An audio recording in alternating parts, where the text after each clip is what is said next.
안녕하세요. 사연에 빠지다의 DJ 민영입니다. 오늘 사연자는 주제도 모르고 자기 잘난 맛에 날뛰는 동서를 참교육해줬다는데요. 과연 어떤 사연인지 들어보겠습니다. 오늘도 두 가지 사연 준비되어 있어요. 끝까지 들어주실 거죠? 그럼 바로 시작할게요. 구독과 좋아요 잊지 말고 꾹 눌러주세요. 안녕하세요. 저는 40대 유부녀입니다. 저는 결혼도 하고 자식도 낳고 이 나이까지 살면서 누구랑 싸움 한 번 안 하고 무난하고 평화롭게 살아온 평범한 사람입니다. 저희 남편이나 제 친구들은 저에게 화라고는 없는 순하디 순한 사람이라고 해요. 평소에 누구한테 싫은 소리 할 줄도 모르고 화내는 것도 한 번 본 적 없다고요. 제 나이 50을 바라보고 있는데 저라고 왜 화가 없겠어요. 저도 욱하고 화날 때도 있지만 애써 좋게 좋게 생각하고 참고 사는 거예요. 물론 남들보다 비교적 화를 안 내는 데에는 저 나름대로 비결이 있기는 해요. 어릴 적부터 부모님께서 엄격하게 구셔서 남들 앞에서 제 감정을 드러내는 게 쉽지 않아요. 누가 저를 좀 불편하게 하거나 기분 나쁘게 해도 참고 넘어가는 게 저는 더 편합니다. 그게 어느 정도였냐면 학교 다닐 때 제가 아끼는 만화책을 빌려간 친구가 있었는데요. 그 친구가 그 책을 수업 시간에 읽다가 선생님께 걸려서 만화책을 선생님께 뺏기게 된 적이 있어요. 그 친구는 수업 시간이 끝나고 교무실로 찾아가 만화책을 돌려달라고 이야기했지만 선생님께서는 돌려주지 않으셨어요. 친구가 제 거라고 사정을 했는데도 오히려 저까지 불려가 혼났습니다. 학생이라는 것들이 공부할 생각은 안 하고 이딴 만화책이나 돌려봐? 너희 이번 기회에 내가 아주 버릇 고쳐줄게. 이건 내가 알아서 처리할 테니까 교실로 돌아가서 공부나 해. 그리고 너희 둘 다 벌로 일주일간 화장실 청소야. 그 만화책은 제가 너무 아끼던 만화책이었어요. 2주 동안 용돈을 모아서 산 거였습니다. 저는 친구가 배상은 몰라도 당연히 저에게 미안하다고 사과라도 할 줄 알았어요. 그런데 친구는 본인 때문에 만화책을 뺏겼는데도 저에게 미안하다는 말은커녕 언급조차 하지 않았습니다. 아, 짜증나. 저 선생 너무 짜증나지 않냐? 만화책 뺏어갔으면 됐지. 왜 화장실 청소까지 하래? 그나마 우리 둘이 같이 해서 다행이다. 나 혼자 했으면 더 짜증났을 거야. 선생님께 뺏긴 제 만화책은 신경도 쓰지 않고 오히려 본인이 화장실 청소를 하게 됐다고 짜증만 냈어요. 그러면서 저와 둘이 같이 벌 서는 걸 당연하게 생각했습니다. 그 순간 저는 속으로 별의별 생각을 다 했어요. 만화책을 학교에 가져와서 수업 시간에 본 건 친구인데 왜 저까지 같이 혼인하고 화장실 청소까지 해야 하는 건지 도무지 이해가 되지 않았습니다. 지금이라도 선생님께 가서 나는 못하겠다고 따질까 싶기도 했습니다. 그런데 그날 저녁 학교에서 있었던 일을 들으신 부모님께서 오히려 저를 나무라셨어요. 수업 시간에 만화책을 본 건 그 친구 잘못이지만 어쨌든 그 만화책은 수정이 네 거 맞잖아. 그랬으면 같이 놓아서 화장실 청소할 수도 있는 거지. 뭐가 그렇게 불만이 많아서 툴툴거려? 이미 벌어진 일이니 친구한테 괜한 소리 하지 말고 그냥 도와주고 와라. 그래, 친구가 힘들면 당연히 도와주는 거지. 뭘 그런 걸 가지고 그래. 그러면 못 써. 저희 친정부모님께서 두 분 다 차분하고 점잖으세요. 두 분은 같은 동네에서 태어나 함께 어린 시절부터 성당을 다니시다 봉사단체에서 만나 가깝게 지내다 연애를 하고 결혼하셨어요. 제 말을 들어도 믿지 않으시는 분들이 많으시겠지만 정말로 저는 부모님이 싸우는 걸 한 번도 본 적이 없습니다. 심지어 팔순이 다 된 지금도 어머니 아버지는 서로에게 존댓말을 하시면서 사이좋게 지내십니다. 두 분이 워낙 사이가 좋기도 하지만 주변을 많이 의식하기도 하세요. 한 동네에서 오래 사시다 보니 동네에 모르는 사람이 없습니다. 그러다 보니 무슨 일이 생기면 일이 커지거나 소란스러워지는 걸 싫어하셨어요.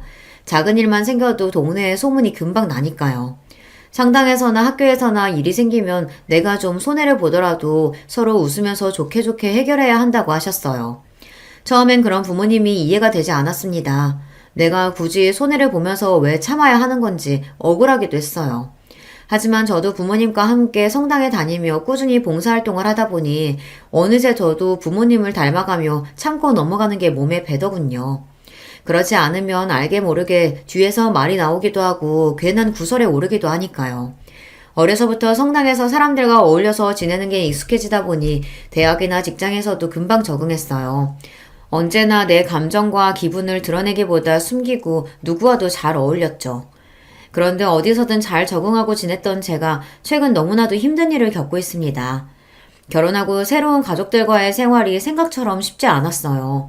남편하고 저는 1년 정도 연애하다 결혼했어요.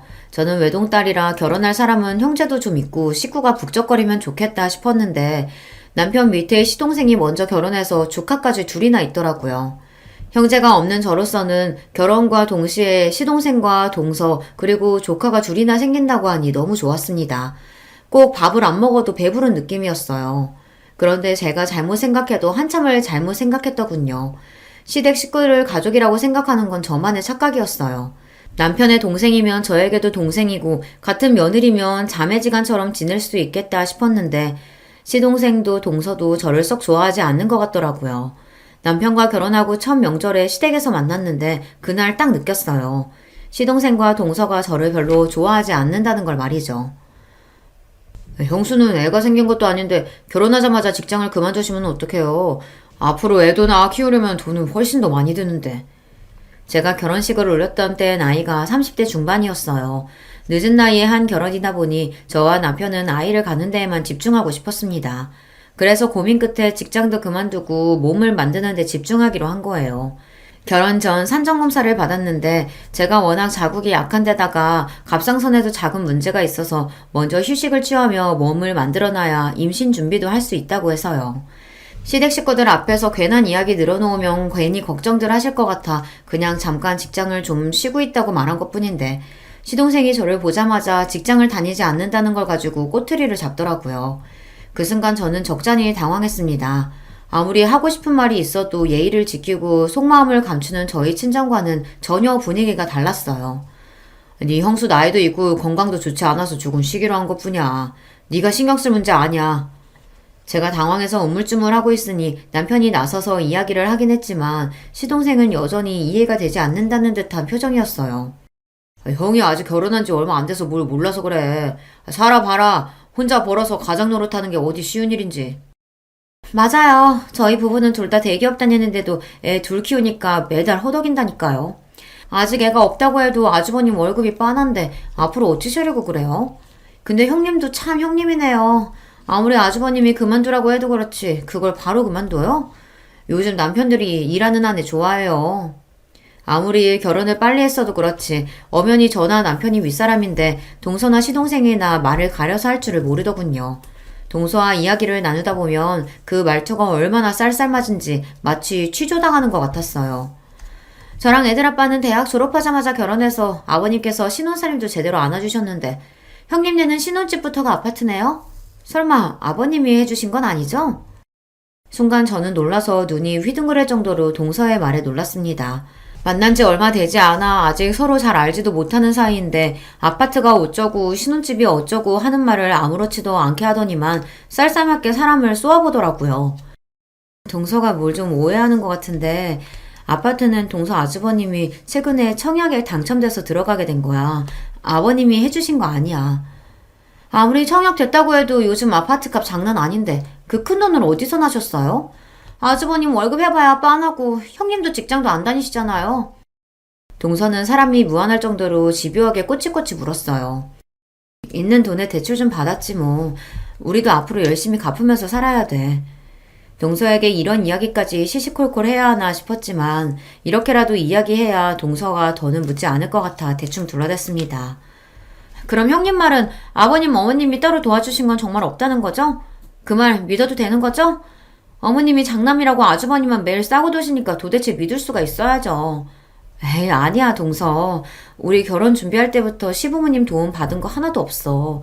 알잖아. 결혼식 비용부터 신혼여행까지 다 우리가 알아서 한 거. 시부모님께서 경제적으로 어려우신 건 아니지만 시아버지께서 워낙 돈에 야박하세요.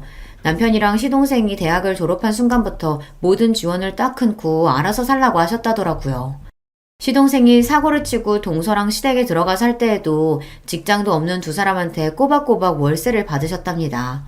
그래서 시동생이 취직 준비를 하면서도 아르바이트를 했다고 하더라고요. 우리는 뭐 시부모님한테 도움받는 거 있는 줄 아세요? 결혼하고 5년 만에 분가해서 나가는데도 월세 보증금도 한 푼도 안 도와주셨다니까요. 내가 살다 저렇게 지독한 시부모님 처음 봐요. 땅도 있고 집값도 많이 오르셨으면서 어쩜 자식은 저렇게 나몰라라 하시는지 몰라요. 동서와 제대로 이야기를 나누는 건 그때가 처음이었는데 동서가 시부모님을 그렇게까지 생각하는 줄은 몰랐어요. 저도 결혼 전부터 느끼기에 시부모님이 좀 무뚝뚝하고 보수적이라고는 생각했지만 자식을 남몰라라 하시는 분들이라고는 생각하지는 않았습니다. 무뚝뚝해도 잔정이 많으세요. 반면 동서는 시부모님이 같은 아들이라도 차남인 시동생보다 장남인 저희 남편을 조금 더 챙긴다고 느끼는 것 같더라고요. 동서랑 시동생은 툭하면 시부모님께서 저와 남편에게 특별히 뭘 더 해주신 건 아닌가 이걸 신경 썼어요. 제가 보기엔 그렇지 않은데 말이죠. 시동생이랑 동서가 일찍 결혼해서 제가 결혼했을 당시 이미 동서네 첫째는 학교에 다니고 있었어요. 동서 말로는 대학 시절 동서랑 시동생이 둘이 너무 좋아서 결혼을 일찍 한 거라고 하는데 시어머니께 듣기로는 대학 졸업을 하기도 전에 동서가 임신하는 바람에 졸업하자마자 급하게 식을 올린 거라고 하더라고요. 당시에는 동서나 시동생이나 둘 다 명문대생이었기 때문에 양가 집안이 발칵 뒤집힐 정도로 큰일이었다고 했습니다. 그럴만했죠. 둘 다 한시라도 빨리 좋은 직장에 취직해야 하는데 지금 당장 애나 키워야 하는 상황이 됐으니 말이죠. 시아버지께서는 시동생과 동서에게 아직 나이가 어리니 우선 애부터 낳고 식을 올리자고 했답니다. 결혼 전에 임신한 게 자랑할 일도 아닌데 뭐하러 동네방네 소문을 내냐고요. 그때 동서가 당장 결혼시켜달라고 시댁에 와서 울고불고 난리를 쳤답니다. 배 나오기 전에 무조건 식 올려야 돼요. 배 불뚝 나와서 식장에 들어가기 싫다고요. 어쩌겠어요. 시부모님 입장에서는 어린 아들이 남의 집 귀한 딸을 임신시켰으니 나몰라라 할 수는 없었죠. 덕분에 동서랑 시동생은 배가 부르기 전에 결혼하고 몇 년간 시댁에 들어와서 살았어요.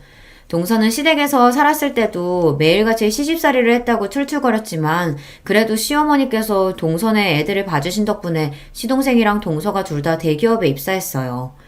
동서도 시동생도 어쨌든 시부모님 도움을 받아 애들도 키우고 취직에도 성공했으면서 혹시나 청약으로 당첨된 저희 아파트가 시아버지께서 사준 거기라도 할까봐 안절부절을 못하더라고요. 동서 하는 게 얄미워서 저도 한마디 했습니다.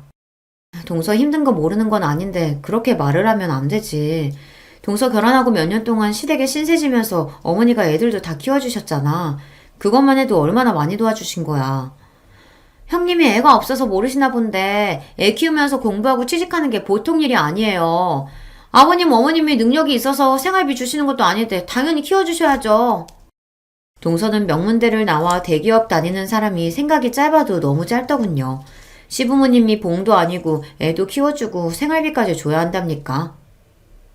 내가 애는 없어도 주변에 친구들이 다 애가 있어서 들은 게 있어. 일하면서도 애 봐주는 사람 없어서 동동거리는 게 얼마나 힘든데. 그래도 동서는 그런 걱정은 안 하고 편하게 일했잖아. 저도 누구한테 싫은 소리 하는 성격이 아닌데 동서와 이야기를 하다 보면 저절로 화가 나요. 그때였습니다. 제 말에 기분이 상했는지 동서가 인상을 팍 쓰더니 혼잣말을 중얼거렸어요. 일도 안 하고 애도 없는 주제에 뭘 한다고 훈계질이야. 자기 딴에는 혼잣말이라고 중얼거렸는지 모르겠지만 제 귀에는 똑똑히 들렸습니다.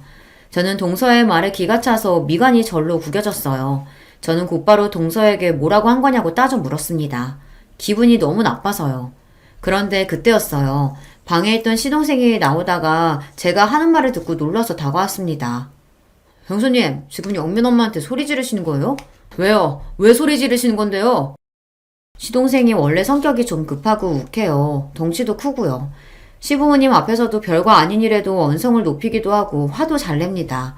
그런 사람이 저에게 다가와서 무슨 일이냐고 소리를 지르는데 저도 순간 겁이 확 나더군요. 그게 동서가 혼잣말을 하는데 나한테 뭘 한다고 훈계질이냐고 하잖아요. 형수님, 똑똑히 들으신 거 맞아요? 이 사람이 형수님한테 뭐하러 그런 소리를 하겠어요? 형수님이야말로 어른들 안 계신다고 괜히 형님 노릇하려는 거 아니죠? 이게 다 무슨 소란이냐? 부모 앞에서 뭐하는 짓이야? 시동생의 큰 목소리에 방에 계시던 시부모님과 남편까지 놀라서 나왔어요. 순간 저는 말문이 턱하고 막히고 말았습니다. 지금까지 살면서 분란을 한 번도 만들어 본 적이 없던 제가 결혼한 지 얼마 되지 않아 이런 말도 안 되는 상황에 휘말리고 말았다는 게 저로서도 당황스러웠습니다. 그날은 남편이 나서서 수습한 덕분에 대충 마무리되었지만 저와 동서 사이는 점점 더 나빠졌습니다. 물론 항상 동서가 먼저 저에게 시비를 걸었어요. 한 번은 이런 적도 있습니다. 제가 늦은 나이에 결혼해서 아이가 잘 생기지 않아 병원에 다니고 있었습니다. 시험관 준비를 하고 있었어요. 1년 정도 병원에 다니며 고생을 했는데도 아이가 생기지 않으니 저는 한껏 예민해져 있었습니다. 그런 와중에 시댁에 갈 때마다 시부모님께서 아이에 대해 물으시니 그것 또한 부담이었습니다. 병원에서 뭐래? 이번에도 임신 안 됐대? 시부모님이야 옛날 분이시다 보니 자연 임신이 안 돼서 병원에 다니는 것조차 이해 못 하셨어요. 그러다 보니 시험관을 한 지 1년이 다 됐는데도 임신 소식이 없으니 불안해 하셨습니다. 요즘은 결혼도 하기 전에 아이부터 가는 게 유행이라던데 너희는 도대체 뭐가 부족해서 병원까지 다니는데도 애가 안 생기는 거냐? 에이, 혼전 임신이 뭐 아무나 하는 줄 아세요? 그것도 다 여자가 어려야 가능한 거예요. 원래 잔소리하는 시어머니보다 옆에서 말리는 시누이가 더 얄미운 거라고 하더니만 그 말이 딱 맞았습니다. 제 얼굴만 보면 아기 이야기부터 하시는 시부모님도 부담스러웠지만 그 옆에서 꼭 한마디씩 보태는 동서가 더 미웠어요. 제가 아무래도 젊은 나이가 아니다 보니까 시간이 좀 걸리는 것 같아요. 그래도 포기 안 하고 끝까지 노력할 거니까 걱정하지 마세요. 병원 선생님이 그러는데 40 넘은 산모들도 많대요. 아휴, 40 넘어서 낳으면 애 대학 갈 때는 엄마가 환갑인데 그걸 언제 키워요? 생각만 해도 너무 무섭다. 제 장점이자 단점이 싫은 소리를 들어도 쉽게 기죽지 않는다는 겁니다. 저나 남편이나 둘 다 아이를 너무 예뻐해서 아이를 갖기를 너무 원했기 때문에 시간이 걸려도 임신이 될 때까지 노력하기로 했어요. 언젠가는 꼭 시험관에 성공할 테니 주변에서 하는 쓸데없는 소리에 휘둘릴 필요 없다고 생각하기로 했죠. 그래도 하늘이 저를 버리지는 않으셨는지 제 간절한 기도를 들어주셨습니다. 시험관 시술하기 시작한 지 2년 만에 임신을 했어요. 아이고 잘했다 잘했어. 2년 동안 생고생고생하길래 옆에서 보기에도 너무 안쓰러웠는데 그래도 임신이 됐다고 하니 얼마나 다행이니? 처음 임신 소식을 알았을 때 너무 좋아서 남편이나 저나 동네방네 소문내고 싶었지만 혹시나 설레발을 쳤다가 아이가 잘못되기라도 할까봐 저와 남편은 2달이나 꾹꾹 참고 있다가 임신 12주를 넘기고 나서야 시부모님께 말씀드렸어요. 아휴, 내년까지도 안 생기면 제가 도시락 싸들고 다니면서라도 형님 말리려고 했는데 40 직전에라도 성공해서 다행이네요. 제가 키워보니까 애 키우는 게 보통 힘든 일이 아니더라고요. 애 어릴 때는 몸고생이 말이 아니었는데 좀 크니까 애 앞으로 들어가는 돈이 어마어마하더라고요. 형님도 마음 단단하게 먹으세요. 도대체 이게 축하한다는 말인지 엿먹으라는 말인지 잘 모르겠지만 어찌됐든 저에게는 좋은 일이니 동서 말쯤은 한 귀로 듣고 한 귀로 흘리기로 했어요. 그러던 어느 날이었습니다. 저희 아들이 태어나고 육아에 한창이던 때였는데 동서가 또 제게 시비를 걸어왔어요. 주말에 시어머니께서 잠깐 집에 들르라고 하셔서 아들을 데리고 갔는데요. 동서가 일찍 와 있더라고요. 둘째가 큰 애 넣어준다고 애 옷이랑 장난감 잔뜩 가지고 왔더라고. 먼저 키운 선배가 있으니 얼마나 좋니? 둘째가 눈이 높아서 애 물건은 다 비싸고 좋은 것만 잔뜩이라 하나같이 깨끗하고 다 새 것 같다. 동서가 제 아들에게 물려주겠다고 옷이랑 장난감을 잔뜩 가지고 왔더라고요. 처음엔 저도 동서가 웬일인가 싶었습니다. 제 아들 돌잔치에도 일이 바빠서 못 올 만큼 평소에 저나 제 아들에게 일절 관심도 없었거든요. 그런 사람이 무슨 바람이 불어 시댁까지 불러댔나 했더니만 또 사람을 앞에 두고 잘난 척을 할 심산이었더군요. 내가 이럴 줄 알았어. 형님, 민영이 내복 이거 다 시장에서 대충 사셨죠? 아기들은 피부가 약해서 내복은 무조건 오가닉 제품으로만 입혀야 한다니까요. 이거 제가 백화점에서 10만 원도 넘게 주고 산 내복이니까 당장 이거로 갈아입히세요. 괜히 싸구려 팼다가 애 아토피라도 생기면 엄마가 얼마나 고생하는데요. 동서는 참 이상합니다. 먼저 저한테 어디서 샀냐고 묻지도 않아 놓고는 무조건 제가 산 물건은 매일 시장에서 산 거 아니냐고 했어요. 그것도 듣기 싫은 말투로요. 동서, 이거 시장에서 산 거 아니야. 다 친구들한테 선물 받은 건데 무슨 소리야. 그리고 애 내복을 무슨 10만 원이나 주고 사. 그게 말이 돼? 저도 웬만하면 동서한테 구구절절 설명하고 싶지 않았지만 동서 태도가 너무 기분 나빠서 곧장 말을 받아쳤습니다. 그리고 아무리 생각해도 아기 내복이 10만 원이라는 건 믿기지 않았어요. 형님 친구들이 줬으면 그 취향 다 알만하죠. 친구들은 원래 다 끼리끼리 노는 거잖아요. 이 장난감도 제가 외국 사이트에서 다 직구한 거라 좋은 것들이니까 망가지지 않게 조심해서 쓰세요. 민영이는 좋겠다. 나같이 능력 있고 센스 있는 작은 엄마 있어서. 동서는 박스에서 연신 오시며 장난감을 꺼내면서 하나하나 얼마나 좋은 제품인지 저에게 일일이 다 설명했어요. 그러면서 제 아들에게 자기 같은 작은 엄마 없다고 생신까지 내더군요. 물론 동서 딴에는 저를 위해서 가져온 거겠죠. 그런데 동서가 하는 말을 가만히 듣고 있으면 어쩐지 기분이 상했어요. 마치 제가 좋은 제품이나 옷을 애한테 사주지 못해서 동서에게 구걸이라도 하는 느낌이 든달까요? 그 이후로도 줄곧 동서는 저와 제 아들을 만나면 입고 있는 옷이나 신발을 보고 꼬투리를 잡았어요. 한 번은 시댁에 행사가 있어서 식당에서 저녁을 먹기로 했는데 주차장에 미리 도착한 저와 동서가 만난 적이 있었습니다. 그런데 차에서 내리는 저를 가만히 지켜보던 동서가 제 옷을 보더니 입까지 가리고 실실 웃더라고요. 평소 동서를 생각했을 때 절대 좋은 얼두로 웃는 것 같지 않아 저는 절로 미간이 구겨졌습니다. 동서는 만날 때마다 도대체 왜 저러는지 모르겠어요. 동서가 특출나게 집안이 좋다거나 부티가 나는 사람이면 저도 그러려니 하겠는데요. 그래봤자 동서도 평범한 회사원이고 친정도 동네에서 갈비집을 운영하는 걸로 알고 있어요. 물론 동서도 어려서부터 부족한 거 없이 곱게 자란 건 알아요. 아무리 그래도 그렇지 그렇다고 다른 사람을 마음대로 무시해도 되는 건 아니잖아요. 동서의 태도에 순간 기분이 확 상해서 곧바로 동서에게 물었어요. 뭐가 웃겨서 혼자 웃냐고요. 그러자 동서가 하는 말이 기가 막혔습니다. 형님, 오늘 가족끼리 모여서 외식한다고 혹시 오랜만에 동대문 시장이라도 가서 쇼핑하고 오셨어요? 동대문? 내가 갑자기 동대문에 왜 갔다 와? 나 동대문 안 갔다 왔는데. 뜬금없이 무슨 소리를 하는 건가 싶어서 저는 의아했습니다. 갑자기 사람을 보고 웃더니 동대문 시장이 웬 말인가 싶었죠. 어머, 근데 짝퉁이 너무 잘 만들긴 했다. 다른 사람이 입었으면 깜빡 속을 뻔했어요. 형님, 아무리 몰라도 그렇지 이런 건 돈 주고 사지 좀 마요. 이거 샤넬 짝퉁이에요. 제 곁으로 다가온 동서가 제가 입은 코트를 만지작거리더니 제 옷이 명품 짝퉁이랍니다. 저는 순간 너무 황당해서 얼굴이 새빨개졌어요. 동서, 설마 지금 이게 짝퉁인 줄 알고 나더러 동대문 갔다 왔냐고 한 거야? 동서, 이거 짝퉁 아니야. 이거 진짜 샤넬이야. 식당 지하주차장에서 제가 이런 이야기를 할 줄은 몰랐는데 너무 억울해서 가만히 있을 수가 없었습니다. 그런데 제 말에도 동서는 오히려 더 크게 웃었어요. 아우, 형님, 뭘 그렇게 정색하세요? 알았어요, 알았어. 제가 너무 큰 소리로 말해서 형님이 쪽팔리셨나 보네. 걱정하지 마세요. 제가 가족들 앞에서는 비밀로 해드릴게요. 근데 앞으로는 이런 거 사지 마세요. 이런 티나는 짝퉁 살 바에야 그냥 보세에서 깨끗한 거 사서 입는 게 형님한테 더 어울려요. 저는 지나가던 사람에게 뒤통수라도 얻어맞은 것처럼 뒷골이 다 얼얼했습니다. 황당해서 말문이 턱 막혔어요. 그런 와중에 동서는 자기 할 말만 하고는 그대로 식당으로 올라가 버렸습니다. 그날 이후 동서를 만나기로 하면 저도 모르게 긴장이 됐어요. 동서가 오늘은 또 나를 보고 무슨 말을 할까 싶어 긴장됐습니다. 그래서 괜히 옷차림이나 겉모습에 신경을 쓰게 됐어요. 남편이나 아들도 마찬가지였습니다. 동서는 제 남편이나 아들을 보고도 이런저런 말을 하다 보니 제가 더 챙길 수밖에 없었어요. 그뿐만이 아니에요. 한 번은 우리 집에 온 적이 있었는데요. 동서는 남의 집에 와서도 그 쫄싹거리는 입을 또 함부로 놀렸습니다.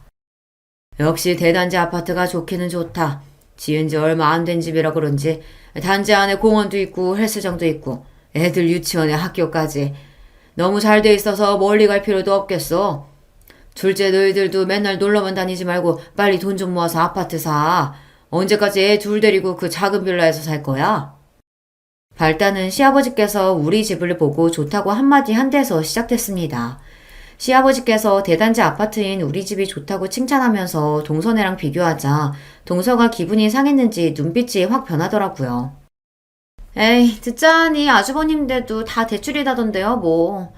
에휴, 아주버님 혼자 벌어서 대출 원금에 이자까지 어느 세월에 다 갚겠어요. 저는 아무리 가장이라도 남자한테 그런 부담 주고 싶지 않아요. 같은 말을 해도 동서는 참 얄밉게 하는 기술이 있어요. 굳이 말한 적도 없는 대출 이야기를 꺼내더니 마치 제가 제 욕심 때문에 남편을 힘들게 하는 여자인 것처럼 이야기하더군요. 아파트 평수 크겠다, 애 키우기 좋겠다. 평생 이 집에서 살면서 차근차근 갚아나가면 되지 뭐가 걱정이야. 이런 집도 못 들어오는 사람이 허다한데. 여보, 우리도 집 팔아서 그냥 여기로 올까? 나이 들어서 오래된 주택 살려니까 우리도 이제 힘이 붙여서 힘들잖아. 저희 집이 마음에 드셨는지 시아버지는 40년 넘게 산 집을 팔고 이사를 올 생각까지 하셨어요. 좋은 생각이에요, 아버지. 여기 살기도 좋지만 이세박 씨는 신축이라 앞으로 오르기만 할 텐데요. 지금이라도 이사 오시면 좋죠. 어떻게 제가 부동산에 알아볼까요? 안 그래도 시아버지 시어머니께서 이제 연세도 있으신데 오래되고 낡아 손 많이 가는 주택에 사시는 걸 남편이 많이 걱정했었는데요. 시아버지께서 아파트로 이사할 생각이 있다고 하시니 반기는 분위기였죠. 그런데 그때였어요. 시아버지께서 이사 이야기를 꺼내자마자 동서가 시동생의 허리를 팔꿈치로 쿡 찌르는 모습이 보였습니다. 저는 또 왜 저러나 싶었는데 동서가 시동생을 찌르자마자 시동생이 헛기침을 하더니만 슬쩍 시아버지의 눈치를 살피며 말을 꺼내더군요. 평생 주택에서만 사시던 양반이 답답하게 아파트에서 어떻게 살아요. 이왕 말 나온 김에 지금 사시는 집 팔고 지방에 공기 좋은 데로 옮기시는 건 어때요? 아버지 옛날부터 작은 텃밭이라도 가꾸고 싶어 하셨잖아요. 시동생과 동서의 속이 빠댔습니다. 옛날부터 시아버지께서 가지고 계신 땅이랑 집을 언제나 팔아서 본인들을 좀 도와줄까 눈치만 살피더니 이 김에 또 그 이야기를 꺼내는 거죠. 남편이 시동생의 그런 시커먼 속을 모를 리 없었습니다. 너 무슨 소리 하는 거야? 아버지 지금 사시는 주택도 관리하기 힘들다고 하시는 건데 이혼세 갑자기 시골로 가서 어떻게 살아? 형이야말로 아버지더러 이 비싼 아파트에 어떻게 들어오라고 그런 태평한 소리를 해.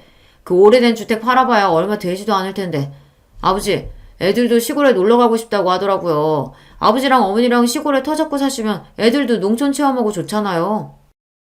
철딱서니 없는 소리 하고 있네. 아버지 어머니가 다 늙어서 네 자식 농촌 체험 시켜주시겠다고 농사지시냐? 말이 되는 소리를 해야지 너. 괜히 아버지 땅이랑 집 욕심내지 말고 직장생활이나 열심히 해. 형, 말이면 단 줄 알아? 내가 언제 아버지 집에 욕심냈다 그래. 아니거든? 아이고, 또 시작이다.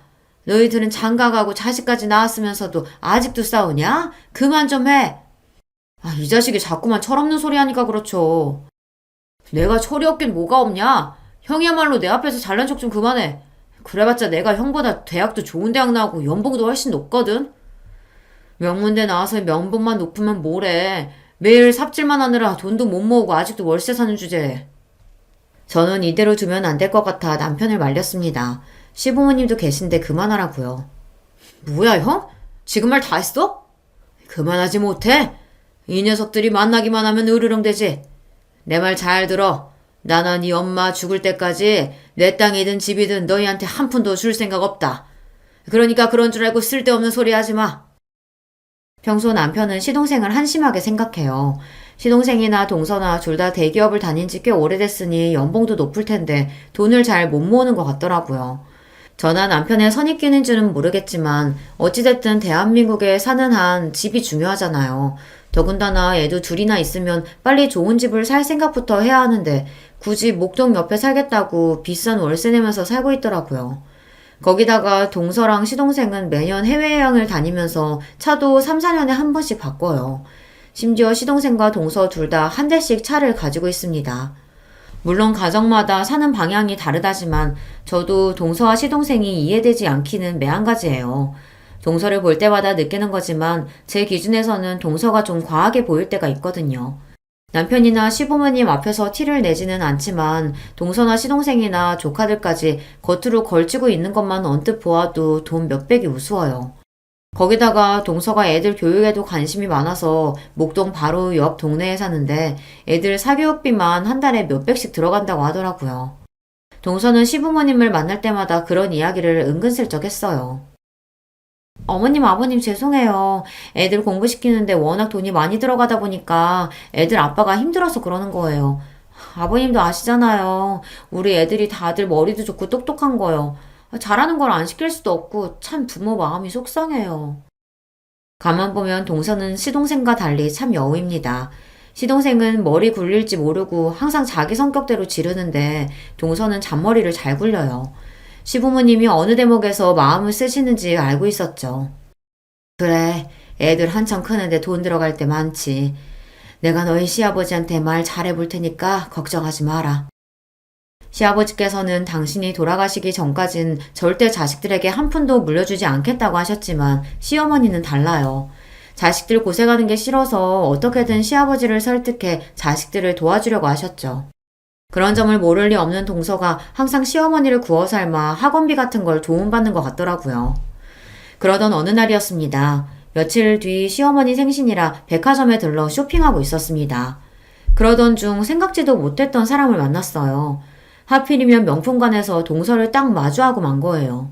동서는 가방이 마음에 드는데 가격이 비싸서 고민이 되는지 가방을 들었다 놨다 그걸 반복하고 있더라고요. 저도 예상하지 못했던 갑작스러운 만남에 놀라긴 했지만 그렇다고 티를 낼 수는 없으니 먼저 동서에게 다가가 아는 체를 했어요. 제 인기척에 가방을 구경하고 있던 동서가 뒤를 돌아 저를 보더니 놀라서 눈이 동그래졌더군요. 그런데 동서가 제게 한다는 말이 가관이었어요. 어머 형님, 형님이 여기 웬일이세요? 혹시 저보고 따라 들어오신 거예요? 형님, 여기 명품관이에요. 동서는 제가 백화점 명품관에 있는 게 말이 안 된다는 듯 눈을 날카롭게 뜨더니 명품관이라는 단어에 힘을 주고 말하며 사람을 무안하게 만들었어요. 그 모습에 저도 모르게 기분이 확 상하더군요. 동서, 나를 뭘로 보고 그런 소리 하는 거야? 나도 알아. 여기 백화점 명품관인 거. 나 어머님 생신 선물 사러 왔거든? 싸가지 없는 동서에게 굳이 이러니 저러니 설명하고 싶지 않았지만 동서의 태도가 하도 재수없어서 저도 모르게 시시콜콜 설명하게 되더군요. 그런데 그때였어요. 동서가 손에 들고 있던 가방을 툭 내려놓더니 고개를 삐딱하게 세우며 저를 쏘아보더군요. 와, 사람이 무식하면 용감하다더니 그 말이 딱 맞네요. 여기 물건이 얼만 줄 알고 들어오신 거예요? 형님 주제에 백화점이라니 말이 돼요? 그냥 이 뒤에 남대문이나 가세요. 거기 가면 형님 수준에 딱 맞는 거 많아요. 순간 저는 제 두 귀를 의심했습니다. 동서가 저를 향해 한 말이 맞나 싶어서요. 그런데 이 상황이 꿈이 아니라 실제 상황이 맞더군요. 동서가 저에게 진심으로 한 말이 맞았어요. 동서의 태도가 너무 황당해서 저는 말문이 턱하고 막히고 말았습니다. 세상에 이 정도로 싸가지 없는 동서가 또 있을까요? 아무리 우리가 살가운 사이는 아니라고 해도 그렇지 사람들도 있는 앞에서 형님인 저에게 제 수준에 맞는 남대문이나 가라뇨. 저는 곱씹으면 곱씹을수록 기가 차서 표정 관리도 되지 않았습니다. 너무 기가 막혀서 저는 생각할 것도 없이 허리에 손을 얹고 동서에게 한마디 하려던 참이었어요. 그리고 반드시 사과를 받아낼 생각이었습니다. 그런데 그때였어요. 제가 주문한 시어머니 가방을 포장해서 나오던 명품관 직원이 저와 동서의 이야기를 들었는지 놀라서 헐레벌떡 달려오더군요. 어머 고객님, 무슨 말씀하시는 거예요? 여기 계신 이수정 고객님은 저희 매장 VVIP 고객님이십니다. 이수정 고객님 죄송합니다. 고객님께서 괜찮다고 하셔도 평소대로 VIP룸으로 모셨어야 하는데 저희 매장에서 이런 일을 겪게 해드려서 죄송해요. 사과해야 할 사람은 동서인데 애꿎은 명품관 직원이 더 놀라 허리까지 숙이며 저에게 사과했어요. 저는 아니라고, 이건 직원 잘못이 아니라고 손사래를 쳤습니다. 아니에요. 이게 왜 이 실장님 잘못이에요. 잘못은 언제나 생각이 짧고 경솔한 우리 동서가 했죠. 괜찮으니까 가방 주시고 일 보세요. 저는 직원을 향해 웃어 보이고는 연신 괜찮다고 하고 가방을 받았습니다. 그러고는 동서를 쏘아보았어요. 이게 다 동서 때문이니까요. 그런데 동서도 당황하긴 매한가지더군요. 제가 백화점 BVIP라는 말에 놀랐는지 눈동자가 마구 흔들리고 있었어요. 아니, 이 실장, 이게 무슨 말이야? 형님이 백화점 VIP라니 뭔가 잘못한 거 아니야? 그 와중에도 동서는 이 상황이 이해가 안 되는지 애꿎은 명품관 직원을 붙잡고 잘못한 것 아니냐고 다그쳤어요. 그 모습이 참 한심했습니다. 동서는 나보다 나이도 훨씬 어리면서 귀가 어두운 거야? 아니면 말귀를 못 알아듣는 거야? 나 이 백화점 BVIP 맞거든? 그러니까 더 망신당하기 싫으면 그 입 좀 다물어. 네, 맞습니다. 저는 백화점 VVIP가 맞아요. 제 입으로 이런 이야기 하는 게 민망해서 지금까지 동서에게 티는 안 냈지만 사실은 제가 사람들이 흔히들 말하는 금수저예요. 동서가 아무리 본인이 대기업을 다니고 친정이 잘났다고 제 앞에서 잘난 척을 해도 저희 친정만은 못합니다. 평소 제가 시장을 자주 다니고 중고도 애용하지만 백화점 VVIP인 건 사실이에요. 우리 친정부모님이 부자이니까요. 아버지께서 웬만한 사람들은 다들 아실만한 제약회사 대표입니다. 그러다 보니 제가 어려서부터 주변 사람들을 의식하면서 살아올 수밖에 없었어요. 항상 주변에 우리 가족들을 지켜보는 시선이 많았거든요. 그래도 외동딸이다 보니 부족한 거라고는 없이 풍족하게 자랐습니다. 물론 아버지께서 하시는 사업에 민폐가 되지 않기 위해 저나 어머니나 평생을 사람들 입에 오르내리지 않도록 조용히 사느라 고생을 하긴 했지만 그만큼 경제적인 보상은 확실히 받았습니다. 초, 중, 고 다닐 때도 가방이며 옷이며 신발은 항상 백화점 명품관에서 사는 게 저에게는 당연한 거였어요. 그러다 보니 백화점에서 VIP 대접을 받는 건 언제나 익숙했죠. 제 주변에 아는 사람들도 다들 그러니까요. 저도 다른 지인들처럼 조건 맞는 사람들과 선도 보고 소개도 많이 받았지만 만남이 잘 이루어지지 않았습니다. 그러다가 늦은 나이에 남편을 만난 겁니다. 남편은 비교적 평범한 가정에서 평범하게 살아온 사람이라 좋았어요. 부모님도 제가 시집을 못 갈 줄 알았는데 늦게라도 남편을 만나 다행이라고 하시며 흔쾌히 허락해 주셨습니다. 저는 굳이 저에 대해 숨길 생각은 아니었어요. 결혼 초부터 동서나 시동생이 시부모님 재산을 가지고 항상 예민하게 구는 모습을 보니 자세하게 말하지는 않았지만 사실 저와 남편이 결혼할 때 청약으로 받았다고 했던 아파트도 사실 친정아버지께서 대학 졸업할 때 선물로 주신 거예요. 그런 이야기를 시동생이나 동서에게 하는 게 아무래도 민망해서 하지 않은 겁니다. 제 경험상 저희 부모님 이야기를 하면 100의 반은 부러워하지만 나머지 반은 질투하면서 싫은 소리를 하더라고요. 나중에는 부모님 덕분에 제가 긍정적인 거라는 등 저에게 돈 걱정 없어서 태평하다는 등 비아냥거리기도 하고요. 그런 말들이 다 틀린 말은 아니지만 제가 직접 들을 때마다 마음이 상할 때가 있었어요. 그래서 굳이 주변의 집안 이야기를 잘 안 해요. 거기다가 남편 말이 만약 우리 집이 잘 산다는 걸 시동생이나 동서가 알게 되면 시부모님을 더 괴롭힐 거라고 했습니다. 부모님께 우리는 돈 걱정 없으니까 자기들한테 땅이고 뭐고 지금 당장 다 넘겨달라고 조를 게 뻔해. 그러니까 웬만하면 우리 상황 이야기하지 말자. 저도 남편 말에 동의했어요. 동서랑 시동생은 자기들이 좋은 직장 다니고 연봉도 높다고 매일 자랑하면서도 시부모님께 돈 챙기는 꼴을 못 봤습니다. 시부모님께서 적금이라도 타고 돈이라도 좀 생기면 조카들 핑계를 대서라도 빼서 다 쓸 생각만 했으니까요. 그런데 더는 저도 동서의 헛소리를 못 들어주겠습니다. 개념도 없고 싸가지도 없는 동서를 봐줄 수 없었어요. 내가 자랑하는 것 같아서 말은 안 했지만 동서가 나에 대해 몰라도 너무 모르는구나. 우리 아버지가 현대제약 대표이사야. 그래서 나도 현대제약 임원이고 난 동서랑 달라. 나가서 힘들게 일 안 하고 가만히 놀고 있어도 알아서 돈이 들어온다고. 저는 결혼 전까지 아버지의 회사 일을 함께 돕다가 결혼한 지금은 아버지 회사에서 임원직으로 있어요. 진작에 증여받은 주식이랑 건물도 있어서 아무것도 하지 않아도 달마다 생활비가 척척 들어옵니다. 제가 부모님 재력을 가지고 누구한테 이런 식으로 이야기하는 사람이 아닌데 동서가 자꾸만 저를 무시하는 말을 아무렇지 않게 하니 저도 가만히 있을 수가 없더군요. 지렁이도 밟으면 꿈틀한다는데 동서의 무례함에 저도 도저히 참을 수가 없었어요. 말도 안 돼. 형님 친정이 현대제약이라고요? 형님네 부모님 매일 봉사 다니시고 그러셨잖아요. 그래서 매일 지질이 공상으로 사는 줄 알았는데. 동서는 잘못 생각해도 한참을 잘못 생각했더군요. 제가 집에서 아이 키우며 살림만 하며 사는 걸 보고 지질이 궁상으로 사는 줄 알았나 봐요. 동서가 공부만 해서 그런가? 세상을 너무 모르네. 우리 친정부모님 연세에 재력 없으면 남을 어떻게 도와. 다 재력이 있으니까 남도 도움에 사는 거지. 이제 보니 형님이나 형님네 친정이나 엄청 음흉하시네요. 남 돕는다고 잘난 척은 다 하시더니만 백화점 VVIP신 거 보니까 겉으로만 남 돕는다 그러고 뒤로는 꽤 사치 부리시나 봐요. 동서는 저를 무시하고 깔아뭉개려고 하다 안 되니 이제는 저로도 모자라 친정 부모님까지 끌어다가 모욕을 하더군요.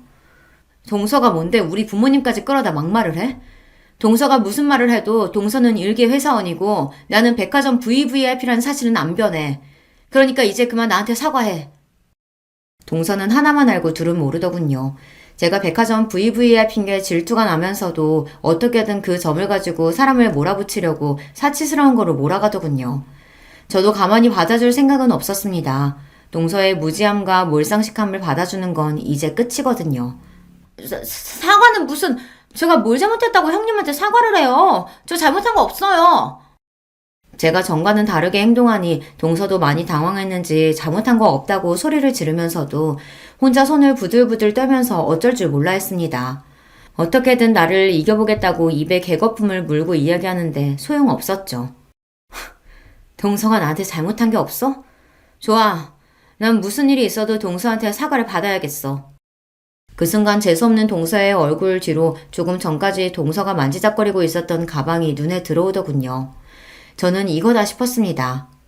동서가 아무리 대기업을 다닌다고 해도 어차피 월급쟁이잖아. 월급 받아봐야 뻔한데 동서야말로 명품은 무리 아니야?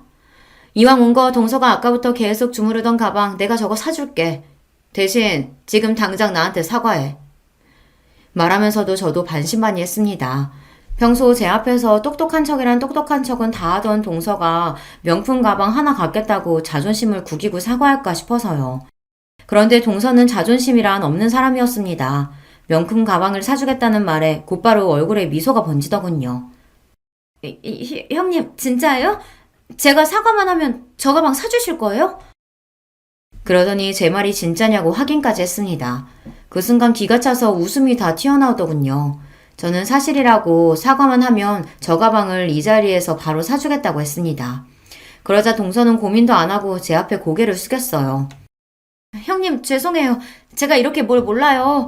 지금까지 형님을 몰라봤어요. 앞으로는 절대 형님 기분 상하게 하는 일 없을 거예요. 동서가 이런 애인 줄은 꿈에도 몰랐습니다. 평소 명품, 돈 좋아하는 건 알았지만 이 정도인 줄은 몰랐어요. 원래 미운 놈 떡 하나 더 준다고 하잖아요. 동서가 아무리 거지 같아도 약속은 약속이니 저는 바로 명품관 직원에게 가방을 포장해달라고 했습니다. 그러자 동서가 설레발을 치며 발을 동동 구르더군요. 그러더니 제 손을 부여잡았어요. 어머 형님 진짜 사주시는 거예요? 대박 형님 최고!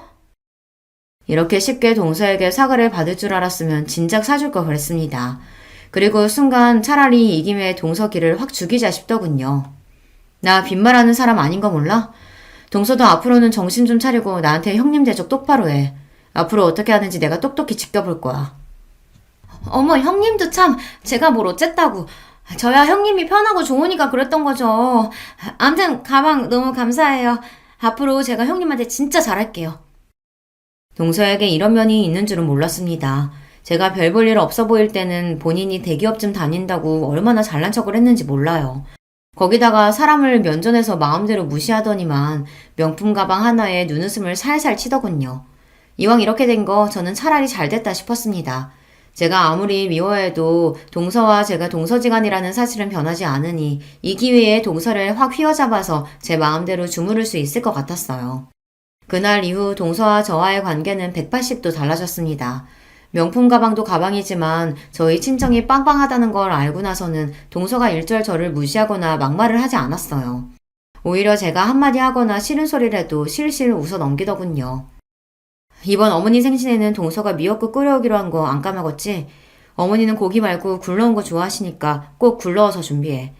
그럼요. 형님이 저번부터 신신당부하셔서 제가 진짜 굴이랑 미역 사뒀어요. 걱정하지 마세요. 참, 아주버님께 들었는데 형님은 굴 싫어하신다면서요? 제가 형님 드시게 따로 고기만 넣어서 끓여갈게요. 시댁 일이라면 매번 본인이 바쁘다는 핑계로 저에게 떠넘기려고 하더니만 이제는 시키지 않아도 다 알아서 하고 심지어 저까지 챙기더라고요. 이유가 어찌됐든 동서에게 형님 대접을 제대로 받을 줄 알았으면 진작 저에 대해 솔직하게 다 이야기할 걸 그랬나 봐요. 물론 사람 성격이 어디 가는 건 아니다 보니 동서는 지금도 제가 입은 옷이나 산 물건을 보고 생각 없이 말을 툭툭 할 때도 있지만요. 제가 슬쩍 쳐다보기만 해도 이제 눈치를 봐요. 어머 형님 눈빛 무서워요. 알겠어. 농담이에요. 요즘 같으면 아주 시댁 갈 맛이 납니다. 제가 아무것도 안 해도 동서가 알아서 척척하니 몸도 마음도 편해졌어요. 명품 가방 파리 언제까지 갈 줄은 모르겠지만 뭐 어때요. 슬슬 동서가 다시 기어오르기 시작하면 하나 더 사주고 부려먹죠 뭐. 저도 제가 이런 짓까지 할 줄은 몰랐는데 사람이 이에는 이, 눈에는 눈이라는 말이 맞더군요. 개념 없는 동서에게는 똑같이 개념 없이 상대하니 제 마음이 좀 편해졌습니다. 여러분 중에도 저와 동서처럼 매일 서로 으르렁거리다가 특별한 계기로 사이가 좋아진 관계가 있으시다면 댓글로 남겨주세요. 두서없이 떠들어간 제 이야기 끝까지 들어주셔서 감사합니다.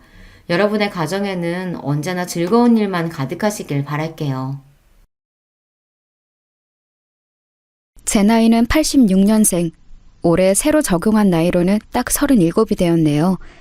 요새 결혼을 많이들 늦게 한다고 하지만 그래도 주변 친구들 거의 다 결혼하고 저 혼자만 미혼이었던 걸 감안하면 그래도 조금 늦은 감이 없지 않아 있네요.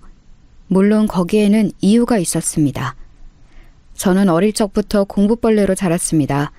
석사 졸업을 한 이후에 잠시 직장 생활을 하기도 했지만 공부에 대한 욕심이 계속 생겨서 비교적 늦은 나이에 박사과정에 지원을 했습니다. 연구실 동기들 중에는 나이가 제일 많았어요. 연애를 아예 안 해본 것은 아니지만 길게 해봐야 1년 남짓. 그마저도 공부한다는 핑계로 깊은 관계를 맺지는 못했습니다.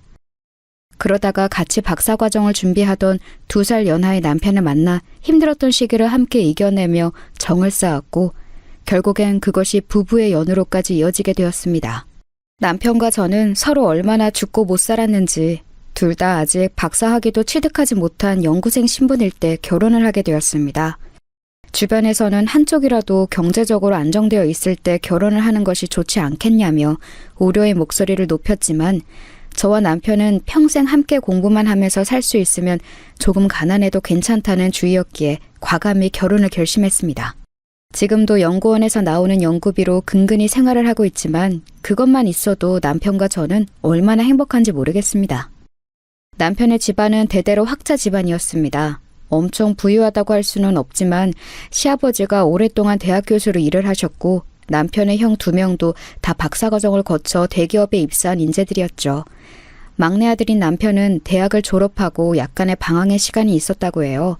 형들은 다 탄탄대로로 학위도 따고 취업도 하고 했는데 정작 본인은 정말 하고 싶은 일을 찾지 못해 허송세월을 보냈다고 해요. 그러다가 뒤늦게 저와 같은 전공인 이 분야에 눈을 뜨게 되어 정말 열심히 공부를 했어요. 사실 처음엔 눈에 잘 띄지 않는 그저 대학원 후배 정도로만 여겼었는데 매일같이 함께 밤을 새고 연구하다 보니 정이 들었어요. 그 사람의 본 모습을 가까이서 보기 시작하니까 정말 알면 알수록 좋은 사람이더라고요. 이 사람이라면 내 남은 삶을 함께해도 되겠다 싶었습니다. 그렇게 남편에게 꿈만 같은 프로포즈를 받고 얼마 지나지 않아 상견례 날이 다가왔습니다. 이 이야기가 참 재미있습니다. 정말 드라마에나 나올 법한 얘기랍니다. 상견례 날이 되자 저는 공부만 하느라 찌들었던 모습을 잠시 탈피하고 나름 단정하게 꾸미고서 나섰습니다. 저는 외동딸이었기에 엄마, 아빠, 저 셋뿐이었지만 남편 집안은 삼형제에 아주버님들이 다 결혼을 하셨으니 시어머니, 시아버지까지 총 7명이나 되었죠. 예약되어 있던 룸에 저희 가족이 먼저 도착하고 시아버지와 시어머니와 남편이 도착해서 이런저런 이야기를 나누고 있었습니다. 그때까지 분위기는 아주 순조로웠어요. 그런데 이내 노크 소리가 들리더니 큰 아주버님 내외가 들어서는데 형님 되실 분이 낯이 많이 익었습니다. 큰 눈에 오똑한 코, 늘씬한 몸매의 그 모습은 분명 제가 알던 그 사람이었습니다. 어서오세... 어? 아니 너 임지영? 너가 어떻게 여기? 아니 그럼 내 시연이 될 사람이 너야? 어머나 세상에. 어머나 공구벌레 박수희? 야 어머 웬일이야. 도련님 결혼한다 그래서 섹시될 사람이 누군가 했더니 그러게 야 정말 아버님 어머님 지영이랑 저는 고등학교 동창이에요. 이런 데서 이런 인연으로 다 만나네요. 그래? 아이고 사람 인연 참 신기하구나. 이왕 이렇게 된 거 잘 됐지 뭐냐. 야 이제 형님이다 형님. 똑바로 모셔. 네 그렇습니다. 상견례 날 마주한 손윗동서가 고등학교 동창이었던 임지영이라니 세상이 정말 좁습니다. 그런데 너 쌍둥이였잖아. 너 동생 지은이는 어떻게 지내? 아 지은이? 놀라지 마. 지은이는... 지영이가 그 말을 하려는 찰나에 뒤이어 노크 소리가 들리고 작은 아주버님 내외가 들어서는데 안녕하세요. 저희가 좀 늦었죠? 반갑습니다. 임지훈이라고 해요. 어머나 임지훈! 너까지 이게 어떻게 된 거야? 어머나 박수희, 너 박수희야? 웬일이야 웬일! 언니 알고 있었어? 정말 놀라운 일의 연속이었습니다. 첫째 형님이 학창시절 동창인 것도 놀라운데 그 쌍둥이 동생마저 연이어 둘째 동서라니요. 현실은 항상 드라마보다 더 드라마 같다니까요. 세상에 이런 신기한 일이 살다 보니 생기는구나. 우리 형준이 뒤늦게 장가 보내느라 마음고생이 이만저만이 아니었는데 새로 맞이하는 며느리가 또 동서지간에 이미 연이 있다고 하니 반가운 일이로구나. 그래, 학창시절에 서로 사이좋게 지냈겠지? 네? 네, 그럼요, 어머니. 뭐야, 너 왜 말을 얼머부려? 어머니 오해하시겠다. 예, 아무튼 잘 부탁해, 동서. 형님은 제 팔뚝을 살짝 꼬집으며 이를 꽉 깨물면서 얘기했습니다. 자기들도 뭔가 찔리는 게 있긴 있나 보죠. 이게 무슨 이야기냐고요? 사실 제가 말을 얼버무린 데에는 다 이유가 있었습니다. 제 손윗동서가 될 임지영, 임지은 쌍둥이 자매는 학창시절 알아주던 일진이었거든요. 저는 공부만 했기 때문에 직접적으로 부딪힐 일은 많지 않았지만 사실 별로 좋지 않은 기억이 있는 친구들입니다. 고등학생 시절부터 술, 담배는 물론 남자친구도 쉼없이 갈아치우던 친구들이었어요. 게다가 언니가 사귀던 남자를 동생이 사귀기도 하고 동생이 사귀던 남자를 언니가 사귀기도 하고 막장도 그런 막장이 없었습니다. 그도 그럴 것이 둘 다 외모가 눈에 부시게 예뻐서 같은 학교 학생들은 물론 방과 후엔 옆 학교 남학생들까지 이 자매들을 보려고 줄을 설 지경이었습니다. 허구한 날 연예기획사 명함을 받은 것은 일상이었습니다. 술, 담배만 하면 자기들 수면 단축하는 거니까 그러려니 해도 학생들 사이에서도 평판이 좋지 않았습니다. 동급생들 돈을 뺏기도 하고 학교가 끝나면 폭주족 오빠들이 데리러 와서는 밤새 놀다가 아침에 다시 커다란 오토바이 굉음을 내며 학교로 데려다주곤 했습니다. 화려하다고 해야 할지 몰상식하다고 해야 할지 그 두 자매는 정말 문자 그대로 일진의 안 좋은 예를 있는 그대로 보여주는 학생들이었습니다. 그런 자기들의 과거를 알고 있는 제가 가족이 될 상황에 놓여 있으니 아마 적잖이 당황했겠죠? 아무튼 오늘은 좋은 날이니까 우리 과거는 잊고 앞으로 가족으로서 행복하게 지내자. 언니보다 항상 더 능청과 넉살이 좋았던 작은 형님이 구렁이 담 넘어가듯 그 상황을 모면하려고 하자 의아해하시던 시어머님이 한 말씀 하셨습니다. 응? 과거는 잊자니 니들 학창시절에 사이가 안 좋기라도 한 거니? 어머, 아니에요, 어머님. 우리가 고등학교 때 얼마나 친했는데요. 맞지, 수희야? 아니, 동서? 사실 학창시절에 저한테까지 그렇게 피해를 주지도 않았고 저도 차라리 아예 모르는 손윗동서보다는 실체를 아는 사람들이 손윗동서인 게 나을 수도 있어서 저는 아무것도 모르는 척 그날 자리를 좋게 넘어가고자 했습니다. 그럼요, 어머님. 형님들이 학창시절부터 얼마나 미모가 뛰어났는지 그때부터 팬클럽이 있었을 정도였다니까요. 어머, 얘 그만해. 다 지난 일이야. 민망하다. 그렇게 두 사람의 과거는 묻어주기로 하고 상견례 자리는 순조롭게 마쳤습니다. 그런데 며칠이 지나지 않아 상견례 날 저와 마주한 형님들은 어떻게 제 번호를 알았는지 제게 전화를 해왔습니다.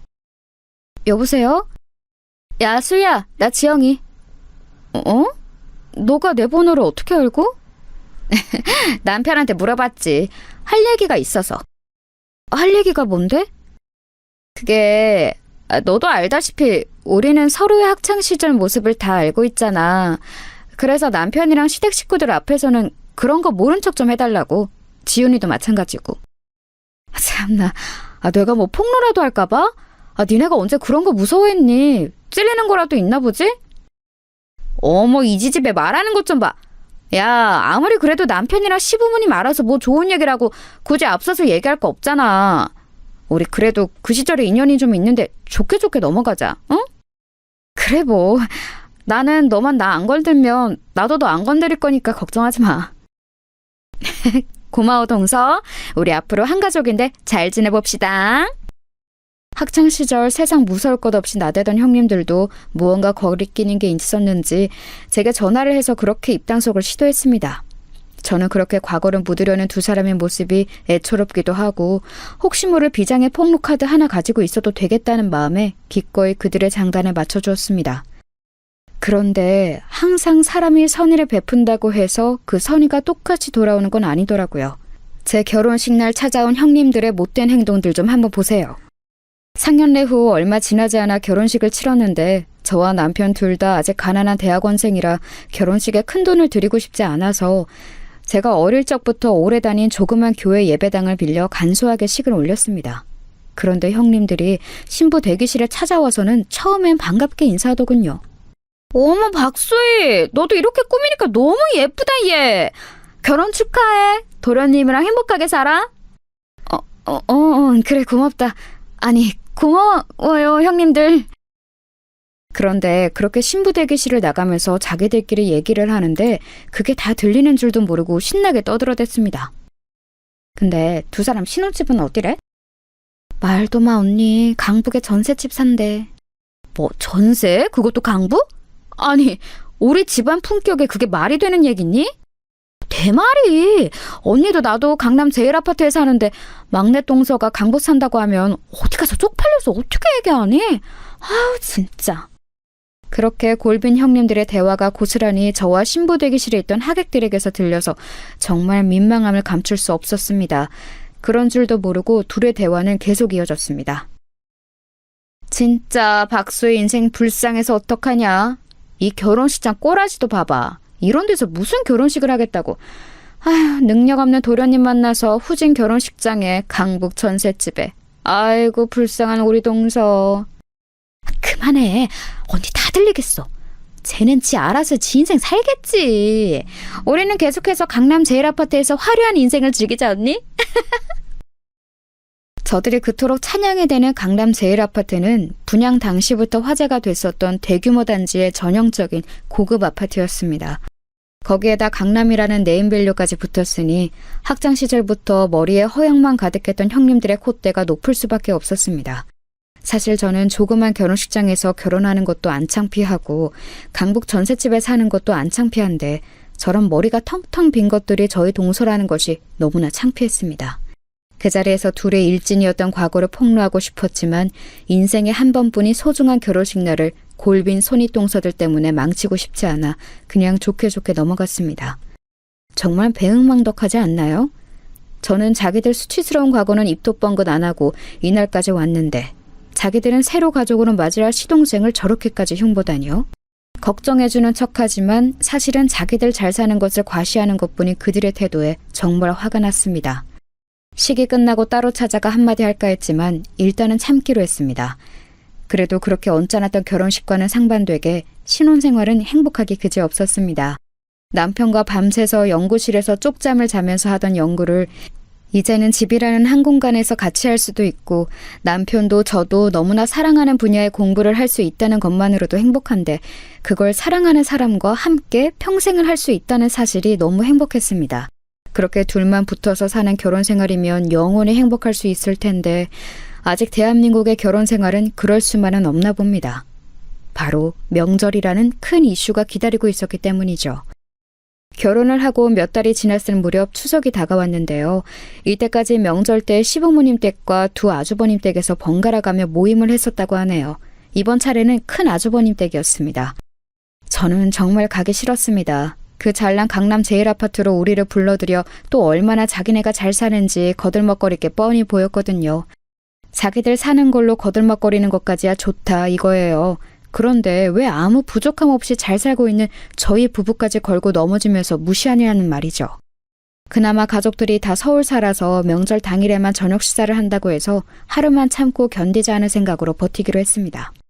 그렇게 마지못해 끌려가듯 첫 명절 모임에 간 날 역시 아니나 다를까 큰형님의 거들먹거림은 현관문을 들어서면서부터 시작되었습니다. 처음 들어선 큰형님의 강남 제일 아파트는 정말 입이 떡 벌어질 정도로 세련되고 좋았습니다. 어머 막내 서방님 동서 어서 들어와. 출입구부터 보안이 철저해서 오기가 쉽지 않았지. 아우 요새 새 아파트는 경비 시스템이 철통 같아서 아무리 친인척이나 친한 지인들도 한 번 방문하려면 아파트 입구의 스크린도어에 현관문까지 몇 번의 보안 검색을 통과해야 한다니까. 거기다가 원래 신분증까지 맡겨야 되는데 내가 보안실 직원한테 잘 얘기해서 그건 생략하긴 했어. 아휴 정말 관리비 비싼 데는 다 이유가 있어요. 동선에는 이런 거 없어서 잘 모르겠다.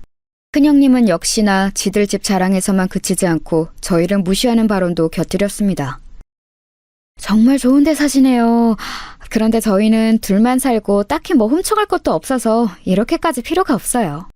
에이, 동서 부러워서 그러는구나?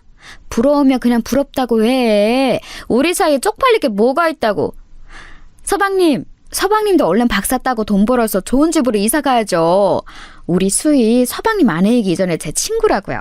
아시겠죠? 저를 위해주는 척 말하는 것 같지만 사실 저 말은 자기네가 얼마나 잘 사는지 거들먹거리기 위한 말이었습니다. 생각해보면 자기 능력도 아니고 얼굴 좀 반반한 걸로 공부만 한 새님 같은 큰아주머니 꼬셔서 아주버님의 재산을 누리고 사는 주제에 마치 자기가 뭐라도 되는 양 구는 게 같잖았습니다. 서방님, 전셋집 사는 거 좀 어때요? 많이 힘들죠? 연구실에서도 멀지 않아요? 그럼 차 타고 다녀요? 저희는 사실 차를 쓸 일이 많이 없기도 하고 필요하면 장인어른이 오랫동안 타시다 물려주신 차 있어서 그거 가끔 이용해요. 그런데 기름값이 비싸서 최대한 뚜벅이로 다녀요. 불쌍한 내 동창생 수희야. 이 형님이 가끔 너 태워다 줄 테니까 다리 아프고 그러면 연락해라. 알았지? 듣자 하니 큰형님은 차도 아주 좋은 것을 타고 다닌다고 하더라고요. 아주버님을 조르고 졸라 최고급 이탈리아 수입 스포츠카를 뜯어냈다고 하지 뭐예요. 나중에 들은 얘긴데 아주버님은 몰래 빚을 내서 그 차를 선물했다고 하네요. 남편이 자기 형들은 공부만 해서 세상 물정 모른다는 이야기를 자주 했는데 세상 물정 모르는 정도가 아니라 호구도 그런 호구가 또 없어요. 쟤네들이 학창시절에 어떻게 놀고 다녔는지 뻔히 아는 저는 아주버님들이 소위 말하는 퐁퐁남으로밖에 안 보이는 거 있죠? 퐁퐁남이 뭔지는 다들 아시죠? 아내 될 사람이 결혼 전에 신나게 놀아제끼다가 결국엔 세상 물정 모르는 아주버님 같은 순진한 남자 꿰차서 그 남자 재산 축내면서 사는 여자들. 그 여자들의 남편을 퐁퐁남이라고 부른답니다. 남자라면 섭섭지 않게 만나봤을 형님들이 어쩌면 그렇게 자기들이 벗겨먹기에 딱 좋은 아주버님들을 꿰찼는지 정말 그것도 능력이라면 능력인 것 같아요. 이대로는 계속해서 큰형님의 거들먹거림이 계속될 것 같아서 제가 화제를 전환했습니다. 형님들, 이제 저녁 준비해야죠? 제가 뭘 도우면 될까요? 맡겨만 주세요. 됐어. 동서는 그냥 쉬어. 어차피 출장 뷔페 불렀으니까 조금 있으면 사람들 올 거야. 일부러 아버님 어머님 오실 시간에 주문해 놓았으니까 그때까지 그냥 편히 쉬면 돼. 아이고, 고생만 하고 살아가지고 아직 부잣집 문화를 잘 모르네 우리 동서가. 응? 그래, 야 수야, 이참에 배 터지게 먹고 가. 니네 부부가 언제 어디 가서 이런 뷔페 얻어먹겠니? 남은 것도 좀 싸가고. 옆에서 듣고 있던 작은 형님은 그 잘난 체를 거들었습니다. 화제를 돌리려고 한 것이 오히려 형님들의 거들먹거림을 도와준 꼴이 되어서 분했습니다. 뒤늦게 시부모님들이 오시고 정말 밥이 입으로 넘어가는지 코로 넘어가는지도 모르게 그렇게 언짢은 명절 식사 모임은 마무리되었습니다. 돌아가는 차 안에서 남편이 제게 말을 걸었습니다. 여보, 미안해. 내가 아직 자리를 못 잡아서 우리 집에다가 형님들처럼 내세울 게 별로 없네. 얼른 공부 열심히 해서 논문도 통과하고 그걸로 자리도 잡을게. 아니야, 여보가 왜 미안해. 쟤네들 고등학교 때부터 저랬어.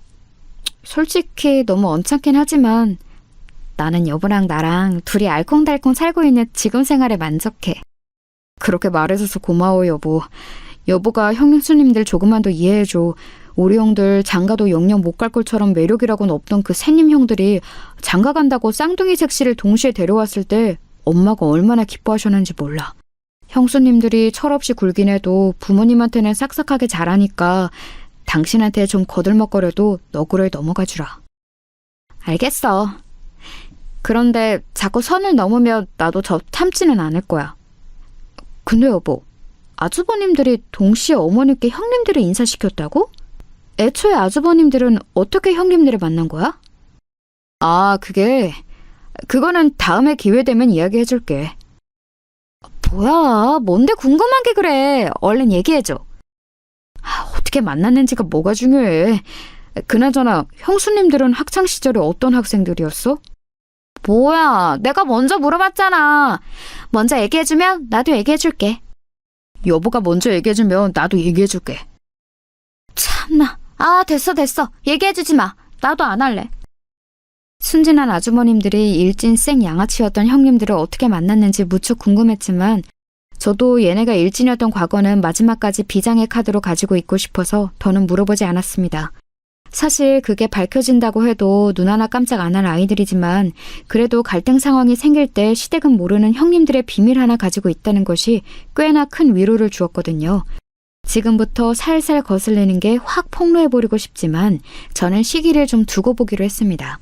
그런데 두 형님들의 거만한 태도는 개선될 기미가 보이지 않았습니다. 가족 모임이 있을 때마다 틈만 나면 자기들 재산을 자랑하고 저희들 처지를 무시했습니다. 한 번은 이런 날도 있었어요. 그날은 시어머니의 생신날이었습니다. 다시금 온 시댁 식구들이 모여 저녁 식사를 함께 했습니다. 결혼하고 처음 맞이하는 시어머니의 생신이라 긴장이 좀 되기도 했습니다.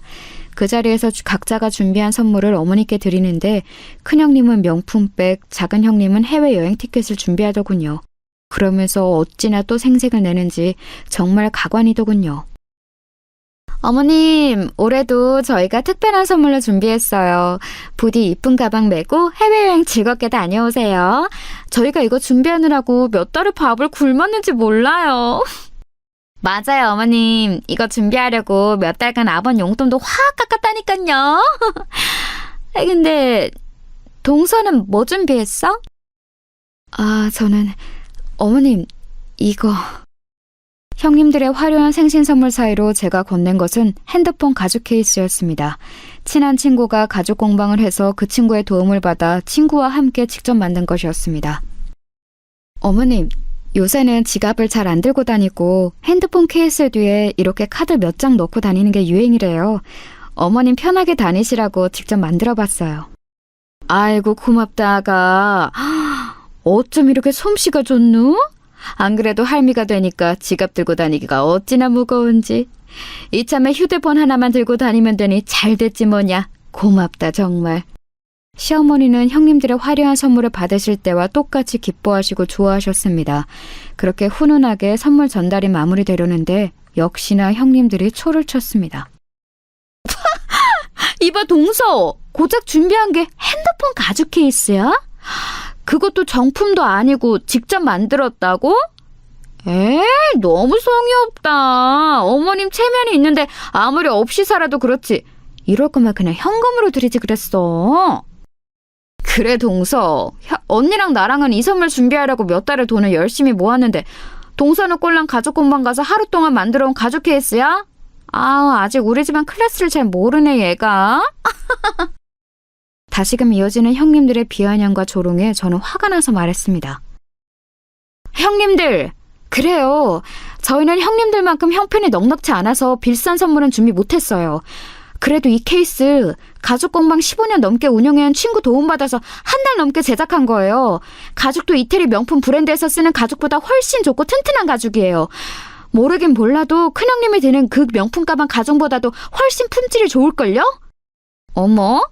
동서 자격지심이 심하네. 아무리 그래도 어따 대고 이 샤넬이랑 그 근본도 모르는 가죽이랑 비교를 해. 비교할 걸 비교해야지. 그러지 말고 다음부터는 우리랑 상의해서 같이 준비해. 동선에 없이 사는 거 우리가 잘하니까 무리하게 뜯어먹지는 않을게. 아이고 고만들 해라. 나한테는 너희가 준 선물 하나하나가 다 고맙고 소중하다. 막내 아가도 얼마나 열심히 이걸 만들었겠니. 이 시간 이후부터는 선물 가지고 입도 뻥긋하지 말거라. 끝까지 비아냥거리는 형님들에게 더 맞부질 놓아 쏘아붙이려는 순간 시어머니가 제지를 하셨습니다. 저는 정말 머리끝까지 화가 치밀어 올랐지만 시어머니가 말리고 나서시니 꾹꾹 눌러 참을 수밖에 없었습니다.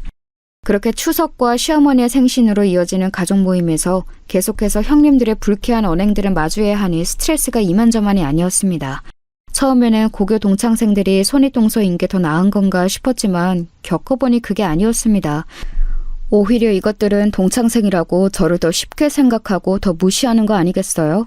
지금이라도 시부모님과 아주머님들은 몰래 찾아가 형님들이 고등학생 때 얼마나 질이 안 좋은 학생들이었는지 다 폭로하고 싶은 심정이었습니다. 하지만 지금 상황에서 그렇게 한들 믿어주실지도 모르겠고 믿어주신다 해도 괜히 저만 이상한 사람이 될 것 같았습니다. 왜냐하면 형님들은 시부모님을 어떻게 구워 삶았는지 두 사람을 엄청 이뻐하셨거든요. 그런 상황에서 제가 형님들의 흠을 잡는 이야기를 해봤자 제가 형님들을 질투해서 그러는구나 생각하실 게 뻔했거든요. 정말 시원하게 형님들에게 반격을 하고 싶은데 그럴 만한 비장의 카드를 가지고 있음에도 쓸 수 없는 상황이 너무 답답했습니다. 그렇게 형님들만 생각하며 분통 터지는 나날들이 이어지고 있었습니다. 하지만 언제나 세상은 저에게 끊임없이 억울한 일만 선사하다가도 가끔 한 번씩 제게 유리한 상황을 열어주기도 하죠. 제게도 드디어 복수의 기회가 다가왔습니다. 그날은 해가 바뀌고 설날이 다가오던 때였습니다. 이번에도 역시 어느 집에서 명절 모임을 할지 정하느라 잠시 여자들만 모이게 되었는데 웬일로 시부모님께서는 막내인 저희 집에서 이번 명절을 보내고 싶다고 하시더군요. 저희야 흔쾌히 그러자고 했지만 형님들이 또 딴지를 걸고 넘어졌습니다. 아니 어머님, 거기가 어디라고 멀리 강북까지 가시겠다고 그러세요. 동선에 빼고 저희 다 강남 사는데 와도 동선에가 와야 맞죠. 안 그래 동서? 신혼 초부터 편하게 시집살이를 궁리하는 거야 지금? 아니 무슨 말을 그렇게 심하게 하세요 형님. 제가 먼저 오시라고 했나요? 어머님이 오신다고 했지? 아이고 니들은 붙어있기만 하면 투닥대는구나.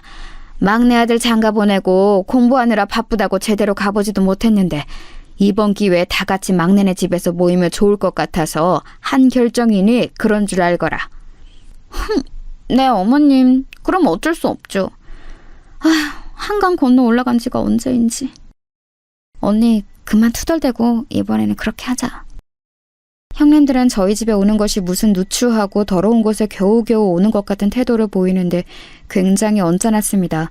그래서 저는 그동안 쌓여왔던 그들의 업신여김을 완전히 끊어내야겠다고 생각했습니다. 그래서 주소가 어떻게 되는데? 불러봐봐. 저는 마지못해 하는 형님들에게 또박또박 제가 사는 곳의 주소를 불러드렸습니다. 서울시 용산구 항남동 108번지 한남 탑 노블레스 아파트 103동 1501호예요. 어? 내가 지금 잘못 들은 거지? 어디라고? 왜요? 뭐가 잘못됐나요? 한남 탑 노블레스 아파트요. 들어보셨을 거 아니에요. 제가 거기 산다고요. 거짓말 치지 마. 지금 이 형님들 놀려? 시어머니도 계시는 자리에서 이게 뭐 하는 짓이야? 빨리 주소 제대로 안 불러? 못 믿으시겠으면 직접 와보시던가요. 왜요? 저는 이 아파트 사면 안 돼요? 안 되고 말고 거기는 100억이 넘는 아파트인데 전세 산다는 사람들이 그 집에 전세로 들어가 있다고? 아이고 지나가던 개가 웃겠다. 동서, 올해한테 자격지심이 있는 거는 알고 있었지만 아무리 그래도 어른들 앞에서 이런 장난은 선 넘었지. 저는 계속해서 못 믿는 형님들에게 제 신분증을 던지면서 얘기했습니다. 형님들 이거 보세요. 여기 주소지 보시라고요. 제가 그동안 어머님 앞이라서 자제해왔는데 오늘 확실하게 짚고 넘어가야겠네요. 어머님, 잠시만 좀 양해해 주세요. 형님들은 제가 집어던진 신분증을 집어들더니 거기에 적힌 제 주소지를 보고선 놀라며 말했습니다. 아니 진짜 탑 노블레스 아파트네? 이게 어떻게 된 거야 동서? 강북에 전세 산다면서? 네 맞아요. 한남동도 강북이죠. 그리고 전세도 맞아요. 전세가가 60억이라서 그렇지. 아, 60억이면 형님들 사시는 그 강남집 매매가보다도 비싸네요. 어떻게 생각하세요? 뭐라고? 아니, 너희가 돈이 어디서 나서 그런 집을... 네, 사실은 이랬습니다. 저희 부부가 사는 집은 위에서 말한 대로 한남동 부촌에 위치한 최고급 아파트입니다. 웬만한 강남보다 전세가며 매매가가 훨씬 비싼 곳이죠. 가난한 박사과정 부부가 어떻게 이런 60억 전세라는 어마어마한 집을 얻을 수 있었느냐고요? 네, 저희가 가난한 것은 맞죠. 하지만 저희 부모님은 아닙니다. 아버지는 오랫동안 대기업의 임원으로 일하셨고 은퇴하신 지금도 강남에 건물을 몇 개 가지고 계세요. 결혼할 때도 저희에게 집 한 채 선물하시겠다고 한 걸 저희가 굳고 사양하자 그러면 아버지 명의로 전세라도 얻어주겠다고 해서 이 집에 이사 오게 된 것입니다. 저희 부부는 처음부터 끝까지 모든 것을 저희 형편에 맞게 저희 돈으로 결혼 생활을 시작하려고 했지만 어렸을 때부터 외동딸인 저를 너무나 이뻐하신 아빠의 간곡한 부탁에 집만이라도 아버지의 바람대로 하자고 남편과 상의해서 결정하게 된 것입니다. 아니 동서, 아니 수희야, 그게 정말이야? 너 고등학교 때도 그런 티 한 번도 안 냈잖아. 그런 거 티내선 뭐하냐? 내가 니네처럼 허영만 가득한 줄 아니? 정말 니네 고등학교 시절 생각만 하면 야야야야 수희야 네가 미안해. 우리가 미안해. 그동안 우리가 아무것도 모르고 너 너무 무시했지. 진짜 미안해. 한 번만 용서해주라. 어? 동서. 제가 홧김에 두 형님들의 고등학교 시절을 시어머님 앞에서 폭로하려는 눈치가 보이자 큰형님은 번개처럼 저를 제지하고 나섰습니다. 콧대 높던 그 모습들은 다 어디로 갔는지, 아파트 브랜드 하나로 이렇게 전세가 역전될 수 있는 건지 씁쓸하기도 했습니다. 사실 시어머님은 저희의 이런 상황을 다 알고 계셨는데 허영만 가득한 형님들이 제가 더 잘 사는 것을 알면 주눅들까봐 그동안 일부러 말을 아끼셨어요. 그런 저희를 보다 못한 시어머니가 한 말씀 하셨습니다. 큰아가, 둘째 아가, 내 그동안 너희가 막내 아가 상황을 알고 나면 너희가 괜한 박탈감이 들까봐 얘기하지 않고 있었단다. 사실 나한테는 너희가 가난하건 부하건 다 내 예쁜 며느리들이란다. 그런데 너희들이 막내 사정은 잘 모르는 채 은근슬쩍 무시하는 말들을 할 때마다 마음이 아팠단다. 그렇다고 내 입으로 막내 애들 사정을 밝히기엔 사돈댁에 신뢰가 되는 것 같은 느낌이 들었지 뭐니? 이제 사정을 다 알았으니 부디 사이좋게 지내길 바란다. 게다가 너희들은 고등학교 동창이라면서 이 시애미는 너희들이 사이좋게만 지낸다면 더 바랄 것이 없겠다. 이 시애미 말 잘 알겠지? 사실 시어머니께서 형님들이 저렇게 콧대 높게 시건방지게 굴 때 적극적으로 말리지 않으셨던 게 내심 섭섭할 때도 있었지만 말씀을 듣고 보니 형님들과 저희 부모님까지 배려하시느라 그랬다는 사실에 마음이 풀렸습니다. 그렇게 그날 자리를 마무리하고 설 당일이 되어서 저희 집에 식대 식구들이 다 모인 날 저희 집의 화려한 내부를 보고 부러워하던 형님들의 모습이 잊혀지지가 않습니다. 부럽기는 한데 티는 낼 수 없고 그러자니 배알이 꼴리는 그 표정을 진짜 여러분에게도 보여주고 싶네요. 그런데 형님들은 그런 뒤틀린 마음을 마음속에 꾹꾹 눌러 담을 수 없었는지 또 눈치 없는 말을 내뱉었습니다. 동서는 좋겠다. 부자 부모님 만나서 아직까지도 하고 싶은 공부하면서 이렇게 편하게 호의호식하니까. 그러게, 학교 다닐 때는 커다란 잠자리 안경만 쓰고 공부만 하던 애라서 눈에 띄지도 않았는데 이렇게 부잣집 딸내미인데다가 훈난 남편까지 다 가졌네, 다 가졌어. 서방님은 동서 어디가 그렇게 좋았어요? 솔직히 외모 때문은 아니죠? 자신들이 가진 재산으로는 저를 이길 수 없다는 생각이 들었는지 이제는 외모로 저를 까내리기 시작한 것입니다. 무슨 말씀이세요, 형수님? 저 이 사람 얼굴 보고 결혼한 거예요? 남편의 능청스러운 대답으로 그 상황을 넘어가긴 했지만 저는 기분이 나빴습니다. 그리고 돈으로든 외모로든 어떻게든 저보다 우위를 점하려는 그 태도가 애처롭기까지 했습니다. 근데 암만 좋은 집 살아도 차 없이 뚜벅이로 다니기 힘들겠다. 본인들 명예차는 없다고 했지? 여기 이렇게 언덕진 아파트를 차 없이 어떻게 다녀? 이번에는 자기들 수입차 자랑이 하고 싶었는지 주로 뚜벅이로 다니는 저희 부부를 무시하는 발언을 했습니다. 아이고 그만들 하거라. 너희들은 틈만 나면 이렇게 막내 아가 비아냥거리는 거 지치지도 않니? 아니 어머님, 저희는 그게 아니고요. 서방님네가 차 없이 이렇게 높은 언덕에서 왔다 갔다 하기 불편할까 봐 그랬죠. 거기까지 듣는데 저는 더 참지 않고 말했습니다. 형님들, 제가 이렇게 좋은 집에서 살고 있는 게 배알이 꼴려도 단단히 꼴리시나 보죠? 제가 그동안 많이 참았는데 이제는 제 외모 비하에 또 차는 왜 걸고 넘어져요?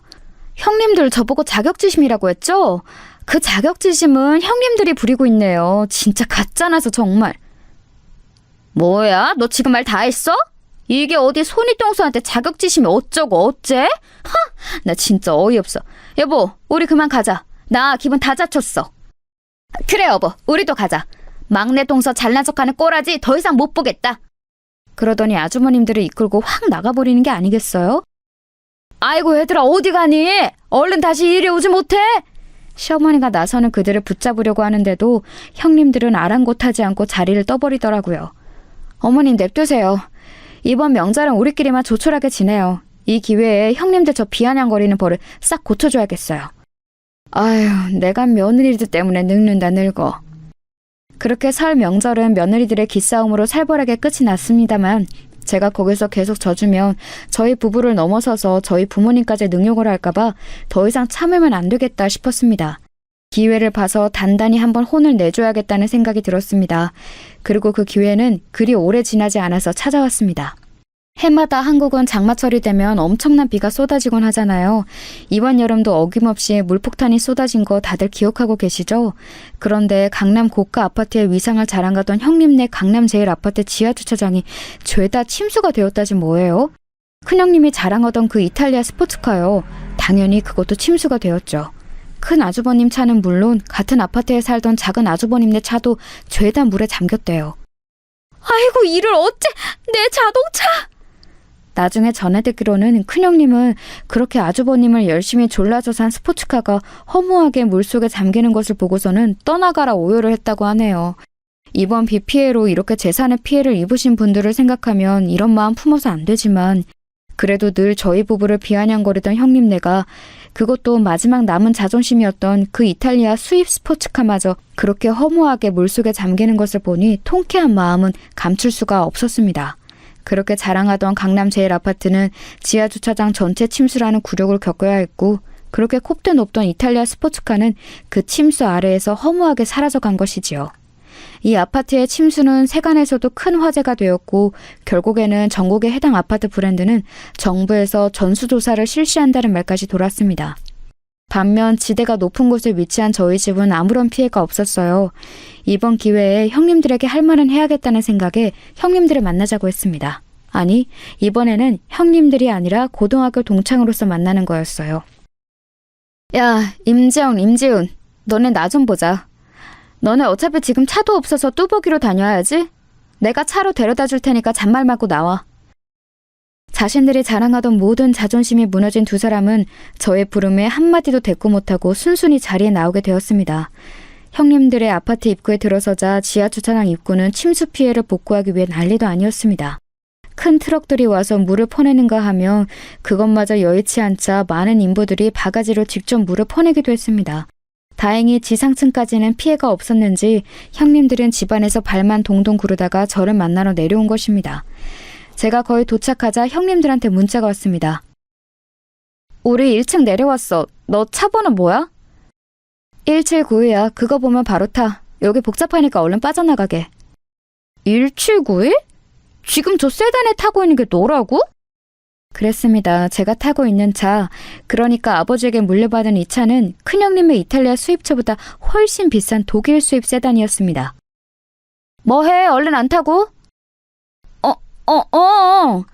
형님들은 쭈뼛거리면서 제 차에 올라탔습니다. 재산을 잃은 상심과 그동안 제게 콧대 놓게 굴었던 게 창피했던지 둘은 아무 말이 없었습니다. 그런 그들에게 제가 말했습니다. 니네가 그렇게 자랑하던 강남 아파트가 침수되고 너가 그렇게 자랑하던 스포츠카도 사라지니까 기분이 어때? 야, 너 우리 속 뒤집으러 왔니? 빨리 용건만 말하고 끝내. 우리 다시 빨리 집 가봐야 돼. 왜? 한번 얘기해봐. 니네가 그렇게 무시하던 내가 니네 집보다 좋은 집 살고 차도 이렇게 더 좋은 거 타니까 기분이 어떻냐고. 야, 말은 바로 해. 이게 네 거야? 그 집이 네 거야? 다 니네 아버지가 해주신 거잖아. 그런 니네는 전부 아주버님들이 벌어다 주는 돈으로 호의호식하고 있었던 거 아니야? 그래, 나 일부러 니네 보라고 아버지 타던 좋은 차 끌고 나왔어. 니네 코 납작하게 해주려고. 똑같이 당해보니까 기분이 어때? 야, 그만해. 그래, 네가 이겼다. 네가 이겼어. 야, 지훈아, 얼른 가자. 무슨 말 짓거리나 궁금해서 나와봤더니 우리 조롱하러 왔네. 두 사람은 그들이 제게 그랬던 것처럼 똑같이 대하는 저의 행동을 보자 참을 수 없었는지 차 밖으로 나서려고 했습니다. 야, 기다려. 뭐야, 더 할 말 남았어? 그래, 바보들아. 이 차 너네 빌려주러 온 거야. 그게 무슨 뜬금없는 소리야? 으이구, 이 멍충이들아. 내가 진짜 너네 속 긁으러 왔겠냐? 어차피 남편이랑 나는 차도 잘 안 타고 다니니까 니네 차 보상협의 끝날 때까지 이거 타고 다니라고 내가 특별히 은혜 베푸는 거다. 뭐야, 병 주고 약 줘? 됐어, 이러지 마. 그러지 말고 받아. 지훈이 둘째도 임신했는데 차도 없이 어떻게 다닐라 그래? 지영이 네가 옆에서 데리고 다니면서 잘 돌봐줘. 거기까지 얘기하는데 두 사람의 눈시울이 붉어지기 시작했습니다. 박수희, 너 끝까지 우리 나쁜 사람 만든다? 맞아. 너네 나쁜 거 맞는데 그래도 가족으로서 그리고 동창으로서 선의를 베푸는 거니까 대신에 앞으로 2번 다시는 우리 부부 무시하는 말 하면 안 된다. 알겠지? 알겠어. 그동안 정말 미안했던 수희야. 그런데 갑자기 왜 이렇게 잘해주는 거야? 우리 고등학교 때도 그닥 친하지도 않았잖아. 그건 맞지. 근데 나 어릴 때 니네 보면서 항상 짠했어. 세상 여왕인 것처럼 굴고 다니지만 사실은 너의 마음도 공허해서 그랬던 거잖아. 어머니 일찍 돌아가시고 아버지랑도 사이 안 좋았던 거 다 알고 있어. 주변에서 다 니네들 질안 좋다고 손가락질할 때도 나는 그런 니네가 짠했다고. 그런데 세월이 지나서 그랬던 니네가 내 손윗동서가 된다고 하니 얼마나 놀랐는지 아니? 그때 짠했던 마음 이제야 가족으로서 좀 다가가보자 했는데 니네가 계속 가난하다고 나한테 선을 긋더라. 사실 나는 그 시절부터 니네 돕고 싶었어. 그런데 이제 와서야 그 기회가 왔네. 이 차 타고 당분간 편하게 다니고 혹시 지금 집에 머무르기 불편하면 우리 집에 와서 당분간 지내도 돼. 박수희, 고맙다 정말. 사실 그랬습니다. 어렸을 때 공부만 해왔던 저는 자유분방한 이 두 자매가 때로는 부럽기도 했습니다. 그래서 불량하긴 했지만 알 수 없는 동경이 있기도 했고 나중에 집안 사정을 듣고 나서는 더 짠해지기도 했습니다. 하지만 노는 물이 달랐기에 학창시절 내내 가까워질 기회는 거의 없었죠. 그러다가 동서지간으로 이렇게 마주하게 됐을 때는 놀랍기도 했고 반갑기도 했지만 어릴 때 버릇 못 고치고 건방지게 구는 모습에 역시 사람은 변하지 않는구나 하는 생각을 갖기도 했습니다. 그런 그들에게 저는 자비를 한번 베풀어 보고 싶었습니다. 어차피 그들이 그렇게 거들먹거리던 재산도 제 앞에서는 아무것도 아닌 게 됐고 악을 선으로 갚으라는 말도 있잖아요. 솔직히 이번에 차 빌려주는 것은 일종의 테스트였습니다. 이렇게 선의를 베풀었을 때 자격지심으로 저에게 날카롭게 굴면 영영 안 보고 살 생각이었는데 의외로 자기들 잘못을 뉘우치고 눈물을 보이는 모습에 아, 내가 보는 눈이 영 틀리지는 않았구나 하는 생각을 갖게 됐죠. 그날 이후로는 형님들과 무난하게 잘 지내고 있습니다. 아니 사실 제 말을 잘 듣고 있죠.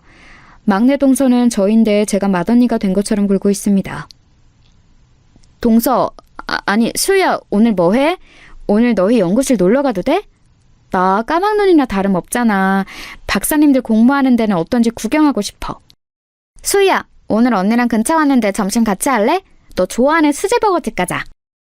이런 식으로 틈만 나면 제게 앵기면서 친해지려는 시도를 하였습니다. 사실 그들도 애정이 부족했던 탓에 학창시절 그렇게 엇나갔던 것이라고 생각합니다.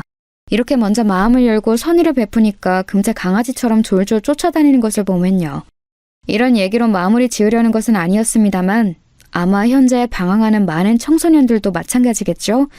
그들에게 사랑과 관심을 조금만 더 기울인다면 미래의 대한민국이 더 사랑이 넘치는 나은 곳이 될 거라는 생각이 듭니다. 그런 의미에서 형님들의 화려했던 고등학교 시절은 영원히 시댁 식구들에게 함구해주기로 했답니다.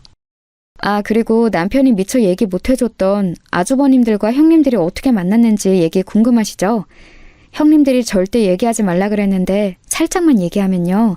공부밖에 몰랐던 셋님, 아주버님들 하루만 일탈해보자 하고 클럽을 놀러 가는데요. 거기서 그날 같이 놀러온 형님들을 만나서 합석을 하게 되었다고 하네요. 그게 인연이 되어 결혼까지 일사천리로 하게 되었고요. 시어머님은 아직도 이 사실을 모르고 소개로 만났다고 알고 계신데요. 어떻게 만났는지가 뭐가 중요하겠어요. 결국엔 이렇게 저랑도 재회하게 되고 바른 길로 인도되고 있으니까요. 그럼 저는 이만 오늘도 같이 놀자고 둘러보는 형님들을 만나러 나가봐야 할 것 같습니다. 모두 좋은 하루 보내세요.